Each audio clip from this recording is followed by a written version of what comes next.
శ్రీ గురుభ్యో నమ. భగవద్గీత 4వ అధ్యాయం. ఈవేళ మనం 36వ శ్లోకాన్ని పరిశీలన చేసుకుందాం. అపి చేదసి పాపేభ్యః సర్వేభ్యః పాపకృతమః సర్వం జ్ఞానప్లవేనైవ సృజనం సంతరిష్యసి. భగవానుడు చెబుతూ ఉన్నాడు, ఓ అర్జున, ఒకవేళ పాపాత్ములందరికంటేను నీవు మిగుల పాపము చేసిన వాడవైతి వేని ఆ సమస్త పాప సముద్రమును జ్ఞానమును తెప్పచేతని లెస్సగా దాటివేయగలవు అని. మహాపాపాత్ముడైనను జ్ఞానముచే పాపరహితుడై తరించిపోగలడని ఇచ్చట వచింపబడినది. జ్ఞానము యొక్క మహత్తర శక్తి దీనిచే వెల్లడియగుచున్నది. అల్ప పాపమునే కాదు, కొండంత పాపమును కూడా భస్మీభూతమునత్వగల శక్తి జ్ఞానమునకు కలదు. కనుకనే భగవానుడిచట ప్రపంచములోని పాపాత్ములందరికంటేను గొప్ప పాపము చేసిన వానిని దృష్టాంతముగా తీసుకొని అట్టివాడు కూడా జ్ఞానముచే తరించగలడని సెలవిచ్చిరి. పాపకృత్ అనగా పాపకృత్తర పాపకృత్తమ. పాపకృత్ పాపకృత్తర పాపకృత్తమ. తమ ప్రత్యయుముపయోగింపబడుట ద్వారా పాపము యొక్క తీవ్రత ఇచ్చట వ్యక్తము చేయబడిను. అట్టి ఘోర పాపి కూడా జ్ఞాన ప్రభావముచే పాపరహితుడై ముక్తి నందుచుండ ఇక అల్ప పాపములను చేసిన వారిని గూర్చి చెప్పవలెన. కావున పాపాత్ములిక భయపడవలసిన పని లేదు. వారు గతించిన తమ పాపములను గూర్చి పశ్చాత్తాపడి ఇక మీదట పాపము చేయక జ్ఞానోపార్జనమునకు వలసిన సాధనములను గావించిన చాలును తరించిపోగలరు అని మనకు ఇక్కడ తెలియబడుతూ ఉన్నది. మహాపాపి కూడా జ్ఞానముచే తరించిపోగలడని చెప్పుటచే పాపమును ప్రోత్సహించిన ఎట్లెన్నడును ఊహింపరాదు. అది భగవానుని అభిమతము కాదు.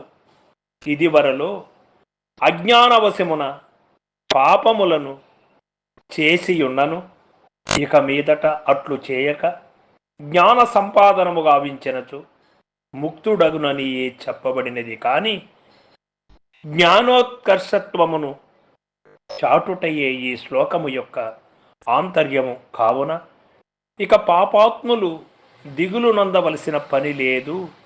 వారు ధైర్యముతో సన్మార్గం అవలంబించినచో శ్రేయమును పొందగలరు.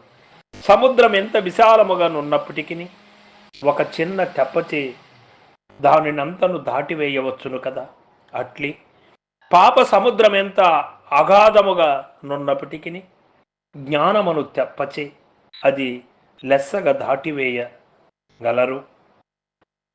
ఇచ్చట వచింపబడినది తరిష్యసి అని చెప్పక సంతరిష్యసి అని చెప్పుటచే జ్ఞానప్రాప్తి వలన పాపాత్ముడు సంసార సముద్రమును లెస్సగా దాటగలడని స్పష్టమగుతున్నది. వాల్మీకి ఇందులకు ప్రబల దృష్టాంతాన్ని మనకు తెలియచేశాడు. పాపియగువాడు శాస్త్రమును చదువరాదు, వేదాంతమును తాకరాదు, ఓంకారమును ఉచ్చరించరాదు, గీతను పఠింపరాదు అను ఇట్టి వాక్యములకు అర్థమే లేదని ఈ శ్లోకము వలన తెలియచున్నది. రోగికే ఔషధము కావలసి ఉన్న చందమున పాపాత్మునకే బద్ధునకే విముక్తి సాధనముగు జ్ఞానము ముఖ్యముగా అవసరము. కాబట్టి దుఃఖ సాగరమును దాట నుకించువారు పాపాత్ములైనను పుణ్యాత్ములైనను నిర్భయముగా జ్ఞాన సంపాదన మనర్చి ముక్తి నొందవచ్చునని భగవానుడిచట సర్వులకును అభయమొసంగిరి కదా. చేత్ అపి అను రెండు ప్రత్యముల వలన అర్జునుడు పాపి కాదని స్పష్టీకరింపబడినది. అతడు దైవగుణములు కలవాడనియే మున్ముందు చెప్పబడును. మాసుచ సంపదం దైవీమభిజాతోసి అని కూడా మనకి 16వ అధ్యాయమున 5వ శ్లోకమున చెప్పబడును. పాపమును పోగొట్టుకొనుటకు ఉపాయమేమి? జ్ఞానమును సముపార్జించుటయే. జ్ఞానము యొక్క ప్రభావం ఎట్టిది? మహాపాపాత్ముడైనను జ్ఞానము అనే ఒక తెప్ప చేత ఈ పాప సముద్రమును దాటివేయగలడు అని మనకు తెలియబడినది. ఇక్కడ ఈ యొక్క పాప సముద్రము అనగా అక్కడ ఉపమానం తెప్ప సముద్రాన్ని దాటడానికి మనకు అందరికీ తెలిసినటువంటిది కాబట్టి అక్కడ చూపెట్టాడు. ఈ సంసారం అనగా నీ భార్య, బిడ్డలు, నీ యొక్క బంధువర్గము, ఈ యొక్క ప్రాపంచిక విషయములు, నీ గౌరవ అగౌరవములు, నీ కీర్తి ప్రతిష్టలు సంసారము కాదు. సంసారం అనగా నీ యొక్క శరీరము, ఈ శరీర ఆవరణలో ఉన్నటువంటి జీవుడు 25 తత్వములతో 96గా పరిణితి చెంది అవివేకివై నీవు జన్మ పరంపరలకు కారణమవుతున్నటువంటి ఈ శరీరము, ఈ యొక్క జీవుడు రెండు కలిసి సంసారము. ఇవి రెండే ఇంత దూరము నిన్ను లాగుకొని వస్తూ ఉన్నది. ఈ సంసార భవసాగరము దాటాలి అంటే గురువు యొక్క స్మరణ, గురువు యొక్క కరుణ అనే ఒక నావని నీవు ఎక్కినప్పుడు సునాయాసంగా ఈ సంసార భవసాగరం, ఈ పునరపి జననం, పునరపి మరణం, పుట్టుతూ చేస్తూ రోగ బాధలను అనుభవిస్తూ చివరికి ఈ శరీరం పైనే నీకు రోత కలిగి మోహము అంతా కూడా బాగా యవ్వనంలో ఉన్నప్పుడు ఉన్నటువంటి మోహం కూడా అంతా అంతరించి ఈ శరీర భ్రాంతి అంతరించక మోహాంధకారములో కొట్టుకొని మళ్ళీ జీవుడు జన్మమునకు కారణమవుతూ ఉన్నది. అది లేకోకుండా చేసుకోవాలి అంటే గురువు కరుణ అవసరం.